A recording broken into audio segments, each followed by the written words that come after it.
Hola, primero queremos agradecer en nombre de Sofía, Mireya y en el mío a la UPTC por la invitación a este congreso titulado Pedagogía Crítica, Territorio y Diversidad, a través del cual queremos hacer la presentación de este trabajo propiciando experiencias que otorguen verdaderas armas en la educación. De esta manera y apoyándonos en uno de los objetivos de este congreso, que es propiciar experiencias que pongan a pensar a uno mismo sobre que cuestionen la realidad y contribuyan a imaginar un mundo nuevo, justo y humano. De esta manera queremos proponer, o más bien plantear las etapas que han suscitado la duración de un meso macrocurrículo y microcurrículo de un programa académico, el cual se soporta pues en la Ley 30, en el Decreto 1330 del 2019 y en el Acuerdo 02 del CESU. Por supuesto es interesante saber que el propósito es mejorar ha sido sujeto todo esto a mejorar la productividad y efectividad en las organizaciones, pero no se está teniendo quizás en cuenta el primer objetivo que se plantea en este trabajo, que está aquí y es parte del Congreso, y es el de cerrar las brechas entre lo que se propone, lo que se desea y lo que debería ser fundamentalmente. Por supuesto que para hacer la reforma hay que plantear o debe ser el propósito de atender a algún tipo de problemática. Eventualmente podría ser disminuir el tiempo de permanencia, el cual vendría a ser cuestionado y como se está sucediendo en la mayoría de las universidades pretenden recortar el número de créditos, pero no realizamos las experiencias anteriores como el de la Universidad Nacional, la Universidad de los Andes. La Universidad Nacional, la problemática era buscar disminuir la deserción, y la Universidad de los Andes era crear un ciclo básico en Dino porque encontraban que los estudiantes que ingresaban a primer semestre tenían serias falencias para poder atender las necesidades de la universidad. Así, a nivel internacional se crean los colleges, ¿no?, que es un intermedio entre la secundaria y la universidad.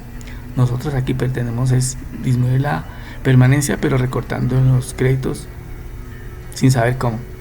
Y todo pues obedece a atender la resolución que se colocan aquí en este segundo propósito y que obedece al decreto 1330 del 2019.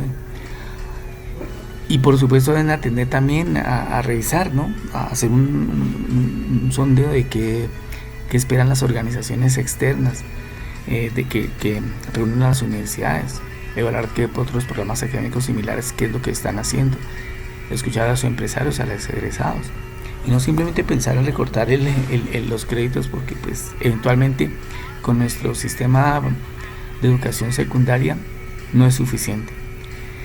Y desde ahí pues qué tenemos que hacer, encontrar las intencionalidades que puede tener un programa y desde ahí alinear esa estrategia que está enmarcada en la misión, visión, en las competencias a desarrollar y fundamentalmente centradas en los resultados de aprendizaje, que es lo que nos piden ahora. Con todos estos ingredientes pues se puede configurar el macro, meso y microcurrículo. Bastante diferente a lo que han hecho otras universidades, ¿verdad? Ahora bien, pues para hacer este trabajo, desde este sondeo y buscar estas alternativas, nos hemos basado en una investigación cualitativa, pues la que pues, por lo que pretende explorar cuál es el contexto de estudio, para este caso el meso, macro y microcurrículo, y a partir de ello pues hacer las decisiones que nos permitan conciliar ese microcurrículo finalmente y ese currículo, pero desde un punto de vista que busque cuál es esa realidad subjetiva, que es lo que pretende los miembros de la comunidad, entendida como el entorno universitario. Pero lo interesante aquí es una pregunta que surge es, ¿y será que con la autoevaluación, el proceso de acreditación, de registro calificado que hacemos cada año y que es periódico, no será suficiente para atender estos nuevos requerimientos? ¿Por qué hacer una reforma inmediatamente y tardarnos tanto tiempo en responder a las necesidades del entorno laboral? Para empezar, queremos citar que hemos desviado un poquitico el camino, ¿no?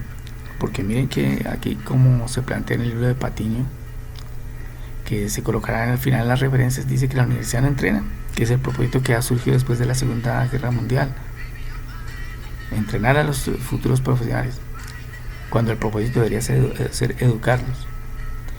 Igualmente Piazdeli, que es un sofista griego, de la época del siglo IV antes de Cristo, después de Cristo, cuando estuvo Sócrates, Platón, decía que a los alumnos no se les debía ofrecer conocimientos, sino las armas de la argumentación, que es el propósito de este documento.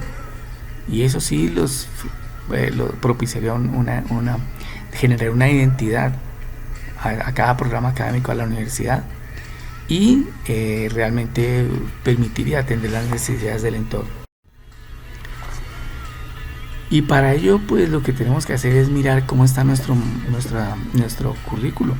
Por ejemplo, con la reforma académica se pretende mover de alguna manera las asignaturas interdisciplinares que hoy, por ejemplo, en un programa académico representan el 30.9%, y las asignaturas de profundización, que representan el 6.8%.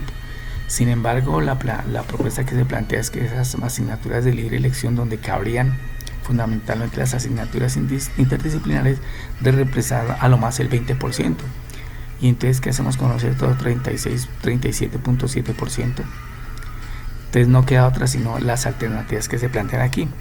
A esas asignaturas interdisciplinares agregarles valor, o reubicarlas dentro de las asignaturas disciplinares o de profundización, o dentro de las básicas.